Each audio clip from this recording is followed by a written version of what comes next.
Sinister alien force is mutilating America's livestock. The sex organs have been removed from the animals, and all without blood. The UFO special, next.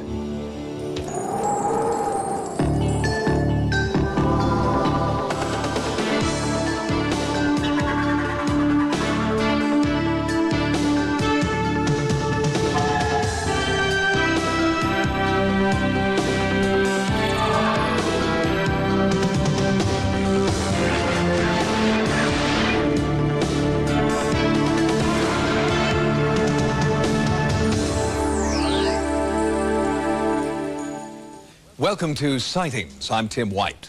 Tonight, UFO experts who conduct serious research have a whole vocabulary to describe their formative science. One term you may not be familiar with is flap. A flap occurs when UFOs appear in waves over a specific area for a specific period of time. The appearance of flaps has sinister overtones for ufologists who believe these recurring sightings have a secret and perhaps deadly agenda. All around the globe, there are certain places that seem to act as natural UFO magnets. These areas are attracting flaps, or waves of UFOs, that may last for years. There are hotspots in Russia, Europe, and in South America, the heavily populated city of Sao Paulo has had hundreds of sightings by thousands of people. These flaps have prompted researchers to try to find a common pattern or motive. Anybody who studies this soon becomes almost desperate to understand a pattern or to impose some purpose on the phenomenon. In the United States, sightings are widespread and occur almost nightly. America's #1 hotspot is Gulf Breeze, Florida. Ralph Fuller's sighting in 1988 was among thousands of others, but Ralph was the first to capture a UFO on tape. I don't know what that is out there over the Gulf, but we just had a real bright light. I think it might be a flying saucer. They seem to spawn one another. The two went to 3 and 4, and ultimately, over a matter of maybe a couple of minutes' time, there were 10 of these lights out over the Gulf. And they seem to be in some semblance of a formation, but still in all, there was no movement whatsoever, no noise, no sound, nothing of that sort. You see nothing but the Gulf of Mexico. The nearest point of land would be the Yucatan Peninsula. And there were no boats or anything of that type in the area either.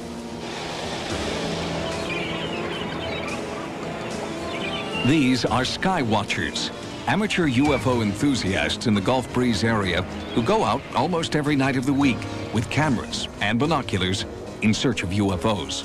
What makes a good sky watching area, for one, is a good field of view. That is, being able to have an unobstructed view of the skyline, and ideally you'd like to be away from city lights, but that's not always possible.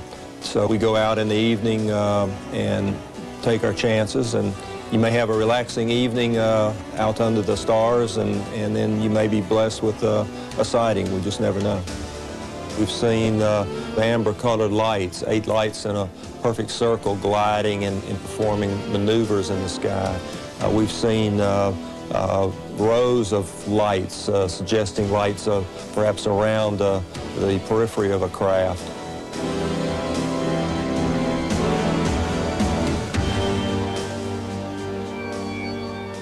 There are UFO hotspots all over the country. Gulf Breeze, certainly, but also here in New York State near a little town called Pine Bush. And the hotspots here near Pine Bush, according to one scientist, have a very special meaning. Bruce Cornett is a geologist who lives near Pine Bush, New York. After numerous significant sightings of UFOs near his home, he began studying the area with an electromagnetometer. What I found is that these magnetic anomalies are in specific patterns. And all of the UFO activity, the landings, the sightings where they are taking off and landing, when we've been able to identify specific areas, are associated with these magnetic anomalies. Are you suggesting that nature created homing devices deep in the ground? No, I think that it's a reverse. If we are dealing with an alien culture and they are doing something underground, they're using the natural magnetic anomalies to disguise their own magnetic signals. Are you saying there are, or could be, aliens in the Earth? I'm not saying it's certain. It is definitely possible, based on what I've seen. Do you realize how that sounds? I don't like the idea just simply because it is so outrageous. Then I would have to also add some of the photographic data that I have that shows, at least in one particular case, a UFO going up at a 7-degree dive right down into the ground, what appears to be.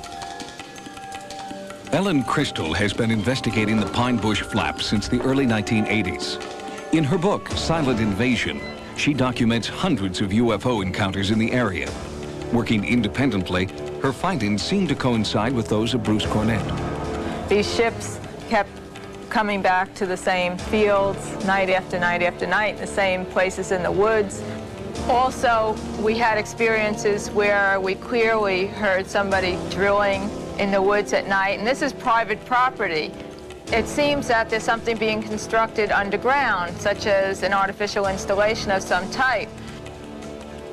One of the most well-documented sightings in history occurred in Pine Bush on August 6, 1992. We think in excess of 1,000 people may have seen 2, 3 ships or 4 ships where I took video. And all the police departments across the whole lower New York State area were simply inundated with just hundreds and hundreds of calls. We looked over the top of the trees, and there was this object there out of nowhere. This great big object. It was about 300 foot wide, the size of a football field hanging over your head, and about 300 foot off the ground. We looked at our clocks, and we had 3 battery-running clocks, 2 in the kitchen and 1 in the living room. And for some strange reason, all 3 clocks were stopped at the same time. Just about everyone in Pine Bush has seen a UFO. In his barbershop, Butch Hunt hears a lot of stories from eyewitnesses about strange alien encounters. About 60% of the people around here, I think, have seen something. And some talk about it and some don't. They're just afraid to talk about it. Afraid of ridicule and intimidation. The one that we saw was over at Red Mills Bridge. And there were 6 of us in the car. But it just so nice. It just glided right over the trees. And we just got out and stood there. Just gawked at it. And nobody said a word. But the whole episode was probably 30 seconds. But it was huge. It was bigger than the bridge. UFOs are cited by all kinds of people, including the most credible professionals that you can find. In addition, when we have multiple witnesses who all tell the same story, then we can say, well, that's probably a pretty good report. If we have enough detail in a given report that we can rule out all of the normal explanations, it's not the planet Venus, it's not the aurora borealis or a meteor, it's not an aircraft that we can name, then we are talking something fairly credible. No one disputes that there have been unidentified flying objects sighted around the world. Where ufologists and skeptics differ is in how they interpret these sightings. Some skeptics believe that all UFOs are really conventional aircraft, while others see a deliberate hoax. But just how common are UFO hoaxes, and how do the experts weed them out? Each year, there are more than 10,000 UFO sightings reported in the United States alone. Many of those sightings are documented on film or videotape. But how many of these sightings are genuine, unidentified, and unexplainable flying objects? Sightings has received hundreds of photographs, films, and tapes of supposed UFOs. The experts we use to analyze these reports are very careful in determining what they consider to be credible. UFO photographs that are hoaxed are hard to do. When there are hoaxes, we can find them. With the use of sophisticated equipment, expert UFO analysts try to methodically separate fact from fantasy, genuine UFO from obvious hoax. There's some basic techniques that are used to hoax UFO pictures. Overlays, pace up, small models, optical technology, electronic technology. In fact, the library is full of techniques on special effects. Many videotaped images appear genuine, but careful analysis and scrutiny often prove otherwise. This tape received by Sightings was analyzed by Dilatoso. This is a good example of a very well done, well executed hoax of a UFO. You'll notice here on the edges that the edge here, this edge, this one, are all the same number of pixels. When they are very similar, as they are in this picture, it indicates that it's a small object close to the camera. Point of the story, this is a model. First of all, they're all potential hoaxes to begin with. So if the picture looks too good, it probably was staged. Now that cameras are in the hands of the general public and most everyone has one, we are finding that there is an increase in the availability of videos of UFOs. You can't just say, oh, this is a hoax. As a scientist, it's your obligation to finish the question and the answer. If it is a hoax, how did they do it? When I first got into this, I used to think that there was considerable hoaxing. But over the years, I've discovered that there's a whole lot less hoaxing than we assumed, and that the situation is probably reversed. Maybe 20% are deliberate hoaxes perpetrated by somebody for some purpose of his own, and maybe 30% are misperceptions, and the rest seem to be real unknowns to me.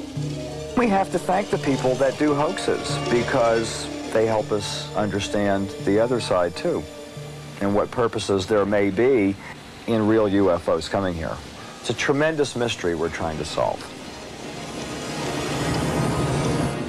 Despite careful analysis and overwhelming evidence, there are some people who refuse to believe in the existence of any space encounters.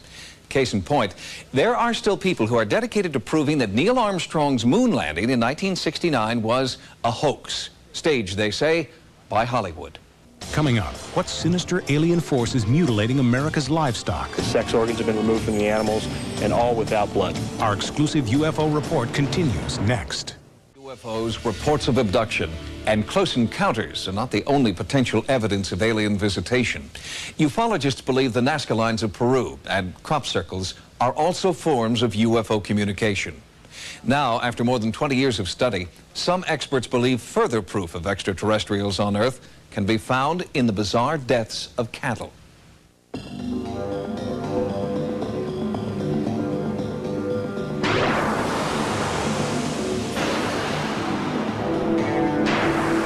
The cut on her jawbone was just real sharp, precise cut.